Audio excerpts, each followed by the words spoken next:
The policies of President Ronald Reagan profoundly reshaped the American economy and political landscape in the 1980s.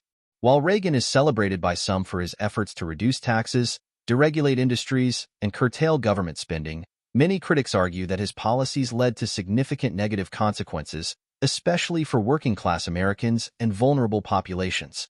Reagan's approach was driven by a belief in supply-side economics, where tax cuts for the wealthy and corporations were expected to trickle down to the broader economy.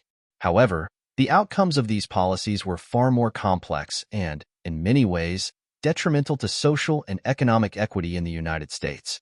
One of the most significant and immediate effects of Reagan's policies was the exacerbation of income inequality. Reagan's tax cuts disproportionately benefited the wealthiest Americans. In 1981, he signed the Economic Recovery Tax Act, which slashed the top marginal tax rate from 70% to 50%, and the Tax Reform Act reduced it even further to 28%. The premise that these tax cuts would lead to job creation and higher wages for all Americans did not materialize as promised. Instead, corporations and wealthy individuals often reinvested their windfalls into financial markets rather than increasing wages or creating jobs. This led to a massive accumulation of wealth at the top, leaving the working class with stagnant wages and fewer opportunities for upward mobility. The deregulation that characterized Reagan's presidency further fueled corporate profits. Reagan's administration significantly relaxed regulations on banks and financial institutions, which allowed them to engage in riskier practices. While this led to short-term growth and profits for financial corporations, it also set the stage for a series of economic crises. The savings and loan crisis of the late 80s was a direct result of deregulation, costing taxpayers billions of dollars in bailout money. This deregulation philosophy, which emphasized market freedom over governmental oversight, persisted long after Reagan left office. Reagan's approach to social welfare programs also had devastating effects on vulnerable populations. Under the guise of reducing the size of government and cutting spending, Reagan made significant cuts to programs like food stamps, welfare, and housing assistance. His administration demonized welfare recipients and stigmatized poor, predominantly black women, as manipulative and undeserving of aid. This rhetoric led to substantial reductions in public assistance, leaving many low-income families without the support they needed. The homeless population surged during Reagan's presidency as funding for affordable housing was drastically cut, exacerbating a homelessness crisis that persists to this day. The cuts to social welfare programs deepened poverty for many Americans and widened the gap between the rich and the poor. The weakening of labor unions also contributed to rising inequality and declining working conditions for many Americans.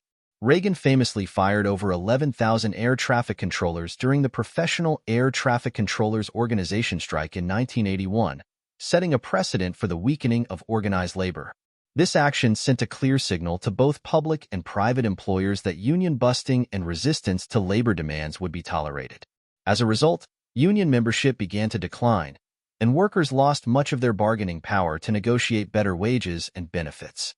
Many workers saw their real wages stagnate, while corporate profits soared. The decline of labor unions has had lasting effects on the American workforce, contributing to the erosion of the middle class and increasing the economic insecurity of many working Americans. Environmental deregulation was another negative aspect of Reagan's legacy. The Reagan administration systematically weakened the Environmental Protection Agency and rolled back many regulations designed to protect natural resources and public health. Reagan appointed individuals to key environmental positions who were openly hostile to the agency's mission. This resulted in weakened enforcement of pollution laws and relaxed standards for industries like oil, mining, and logging.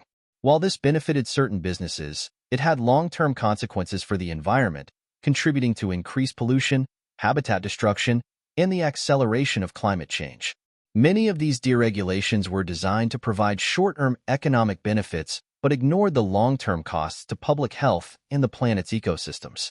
The deficits that ballooned under Reagan's presidency are another major point of criticism. Although Reagan campaigned on fiscal responsibility and reducing the size of government, his policies resulted in significant increases in the national debt. While tax cuts were implemented, Reagan simultaneously increased military spending to unprecedented levels as part of his strategy to confront the Soviet Union during the Cold War. The combination of reduced revenue from taxes and increased spending on defense caused the federal deficit to soar. By the time Reagan left office in '89, the national debt had tripled. This massive accumulation of debt has had lasting effects on the U.S. economy, with future administrations forced to grapple with the financial consequences. Reagan's legacy on race relations and civil rights is also heavily criticized. Although Reagan did not explicitly oppose civil rights legislation, his administration often took actions that undermined the progress made during the civil rights movement. For instance, Reagan opposed affirmative action and appointed judges who were hostile to civil rights causes. His administration also cut funding for many programs designed to address racial inequality, such as public housing and job training programs that disproportionately affected Black and Latino communities. Additionally, Reagan's policies on crime, particularly his support for the war on drugs, disproportionately targeted communities of color. The war on drugs led to the mass incarceration of Black and Latino men, which devastated families and entire communities. The racial disparities in drug-related arrests and sentencing have had lasting impacts on the criminal justice system and continue to fuel debates about systemic racism today. In conclusion, while Reagan's policies are often lauded by conservatives for promoting free market principles and reducing government intervention, the negative consequences of his approach are undeniable. His tax cuts and deregulation primarily benefited the wealthy and corporations while leaving the working class and vulnerable populations to suffer the consequences. Income inequality soared, labor unions weakened, social welfare programs were slashed, and the national debt ballooned. His environmental policies contributed to long-term ecological damage, and his approach to civil rights and criminal justice disproportionately harmed communities of color.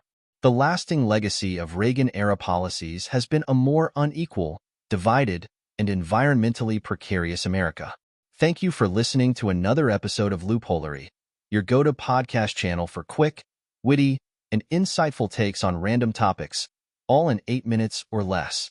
Whether we're diving into quirky facts, exploring weird loopholes, or just pondering life's strange questions, we keep it short, fun, and engaging. Perfect for curious minds on the go. Like or subscribe, and get your fix of unpredictable knowledge bites.